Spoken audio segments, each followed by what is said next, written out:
La Guinée possède les plus importantes réserves mondiales de bauxite. Le minerai est utilisé pour la production de l'aluminium. Dans le but de booster l'économie du pays et assurer un partage équitable des revenus du secteur minier, les autorités de la transition guinéenne ont ordonné la modernisation du secteur. Pour discuter des enjeux et des perspectives de développement du secteur minier, nous recevons sur ce plateau le directeur général de Guinea Alumina Corporation, Monsieur Youssouf Sylla. Bienvenue sur le plateau de Africa 24. Merci beaucoup, merci de m'avoir invité et bonjour. La Guinée détient plus d'un quart des réserves mondiales de bauxite avec une production nationale qui est passée de 20 millions de tonnes en 2016 à plus de 72 millions de tonnes en 2022 selon les chiffres officiels. Comment Guinea Alumina Corporation contribue à l'essor du secteur extractif, notamment dans le domaine de la bauxite? Je suis rapidement Youssouf Sylla, directeur général de GAC. Donc GAC est une filiale de Guinée Emirates Global Aluminium, EGA, qui est le plus important producteur d'aluminium de première qualité au monde. Donc ils sont basés à Dubaï, dans les Émirats arabes unis. Donc GAC exploite et transporte de la bauxite. Et en 2023, par rapport aux chiffres que vous avez dit, en 2022, nous avons exporté 2 millions de tonnes. Donc nous avons contribué à 12 millions de tonnes par rapport aux 72 millions. Et en 2023, nous avons fait 14 millions de tonnes de bauxite. Donc actuellement, nous transportons de la bauxite à partir de notre mine de Sangaredi jusqu'au port de Kamsa. En tant que sponsor du Guinea Investment Forum, quels sont les principaux objectifs de votre entreprise en soutenant cette initiative? Pour nous, le GIF vise à dynamiser l'économie guinéenne. Donc, elle favorise les secteurs dans lesquels il faut faire des investissements et elle promouvoit aussi les secteurs cibles où il faut investir. Donc, pour nous, en tant qu'investisseurs, en tant que sponsor élite, nous renouvelons, parce que c'est la deuxième fois qu'on sponsor le GIF, donc nous renouvelons notre soutien à cette initiative qui a pour but de favoriser le développement de l'économie guinéenne. Mais au-delà de cela, cela nous permet de rencontrer beaucoup de fournisseurs locaux. Parce que là, c'est une opportunité, c'est une fenêtre pour les entreprises guinéennes d'être en lien avec les sociétés minières ou d'autres sociétés d'autres secteurs. Donc c'est un bon endroit où on peut faire du networking, lien entre les entreprises et les fournisseurs locaux pour voir où on peut collaborer ensemble dans notre chaîne d'approvisionnement.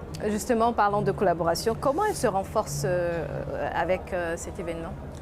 Bon, comme je dis, ça se renforce par échanger déjà avec les entreprises. Et ce qui est important aussi, nous avons ici en Guinée notre bourse de sous-traitance et de partenariat.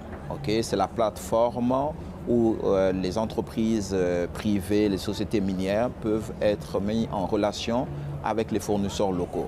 Donc les différents fournisseurs locaux, les jeunes qu'on a rencontrés ici, on les invite à aller vers cette bourse de sous-traitance qui est la porte d'entrée pour avoir accès aux sociétés minières. Donc cette bourse-là offre à travers notre collaboration des formations qui permet aux gens comment appliquer dans les appels d'offres de GAC et aussi des formations liées au renforcement des capacités, des formations en finance, en management, etc. Donc, quand ils sont venus voir GAC, on a pris les contacts, on a discuté de tel ou tel secteur, mais on les encourage à aller vers cette bourse comme première porte d'entrée, de vitrine, et avec ça, ils auront accès à d'autres sociétés minières aussi. Donc, on joue ce rôle ce forum nous permet de jouer ce rôle de networking avec les entreprises guinéennes de la place. Parlant de l'impact de vos activités, quel est cet impact positif qu'a vos activités sur le développement économique de la Guinée? En termes d'impact positif, on se concentre d'abord sur les impacts que nous avons eus au niveau de notre notre communauté. Parce que pour nous, ce qui est important, c'est d'essayer GAC se développe, mais il faut que les communautés avec lesquelles on travaille se développent. Donc on a travaillé beaucoup avec les PME de la région de Kamsa, parce que la Guinée c'est grand, mais on s'est concentré sur la région de Kamsa. Donc on a développé leur renforcement des capacités, on les a donné des contrats. Ces jeunes gens se sont mis ensemble, ont créé des petites et moyennes entreprises avec lesquelles on travaille, qui permet de leur faire vivre, mais aussi de leur faire vivre toute la famille qui sont aux alentours d'eux.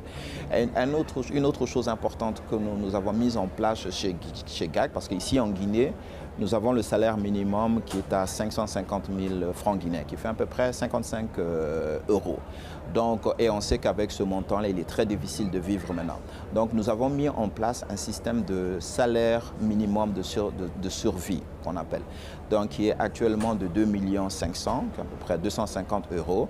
Oui, on est encore loin d'un montant que certains peuvent dire satisfaisant, mais on a déjà dépassé ce salaire minimum qui est de 55 euros. Donc cette différence est prise en charge par GAC. Le projet GAC emploie 3000 personnes et toutes les personnes actuellement qui travaillent chez GAC ont minimum un salaire minimum de 250 euros. Donc ça a eu vraiment un impact très fort sur la communauté avec laquelle on travaille et que notre projet a impacté. Alors, l'activité minière comporte des défis inhérents et des impacts environnementaux et sociaux potentiels liés au changement d'affectation des terres. Comment GAC aborde la question du développement durable et sur l'ensemble de la chaîne de valeur?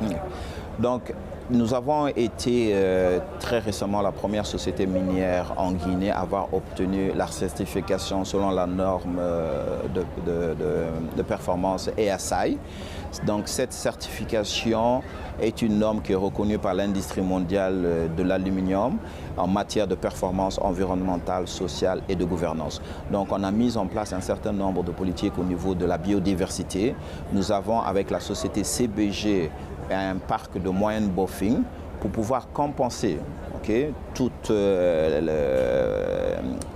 l'opération extractive de la bauxite en créant un parc de biodiversité qui est le parc moyenne bofing où on essaie de mettre en place des mécanismes de végétal et tout ça pour pouvoir développer et compenser la pollution que nous sommes en train de faire au niveau de l'industrie extractive. Et aussi, actuellement, nous sommes en train de travailler avec la société EDG, la société d'électricité de Guinée, pour pouvoir amener chez nous de l'hydroélectricité. Parce qu'actuellement, nous fonctionnons avec les sources d'énergie thermique, qui sont les groupes électrogènes, qui consomment beaucoup d'effets à gaz de carbone, des effets à gaz de serre. Donc, on va essayer de réduire ça et aller plus vers des énergies, entre guillemets, plus propres, qui est notamment, par exemple, l'hydroélectricité. Mais le politique de parc de moyenne bofing, donc je vous ai parlé en collaboration avec CBG et la Banque mondiale AFC, on a mis ça en place pour pouvoir compenser ce qui se passe de l'autre côté au niveau de la mine. En s'intéressant au développement du capital humain qui joue un rôle déterminant pour mettre fin à l'extrême pauvreté et renforcer l'inclusion sociale, quelle place occupent les nationaux au sein de votre institution et quels sont vos projets pour faire évoluer les employés nationaux? Les nationaux, merci. Les nationaux occupent une place très importante chez nous. Donc nous avons actuellement 3200 employés qui travaillent pour le projet GAC et 96% de notre effectif est composé de Guinéens. Ce qui est important aussi, c'est que oui, c'est important d'avoir ces Guinéens-là, c'est important de développer leurs compétences parce que nous avons encore un certain nombre d'expatriés, mais chez GAC, chaque employé a un plan de carrière, de développement et nous sommes en train de mettre en place nos politiques de guinéanisation. Donc pour chaque poste expatrié, nous avons identifié des Guinéens qui peuvent les remplacer. Nous leur donnons les formations qu'il faut pour pouvoir atteindre ce niveau-là. et au moment opportun, ces postes d'expatriés seront remplacés par des Guinéens. Donc actuellement, comme j'ai dit, le taux est à 96%. Mais ce qui est aussi important, c'est qu'on se concentre évidemment sur les nationaux qui viennent d'un peu partout de la Guinée, mais aussi sur les jeunes des communautés qui sont aux alentours de notre mine et de notre part. Donc depuis la phase des constructions, nous avons mis en place une base de données qui contient les personnes de la communauté qui ont été impactées par nos projets et qui sont à la recherche d'emploi. Donc nous avons un certain nombre d'emplois qui sont réservés pour ces communautés-là. Et donc lorsqu'on a un appel d'offres ou on a un recrutement pour ce type d'emploi, GAC et ses sous-traitants s'engagent à recruter exclusivement au sein des communautés. Donc actuellement, comme j'ai dit tout à l'heure, nous sommes à 3300 employés et sur ces 3300 employés, 560 viennent des différentes communautés qui nous entourent. Donc ce qui fait à peu près 18% de notre effectif.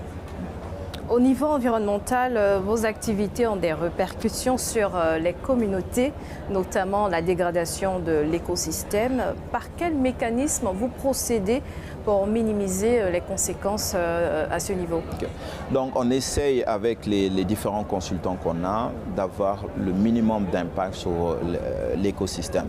Donc actuellement, lorsqu'on utilise un de nos plateaux au niveau de la mine, parce que la loi nous oblige à faire les réhabilitations des sites, donc les arbres et les plantes qu'on a enlevées, il faut qu'on fasse une reforestation, qu'on les remette.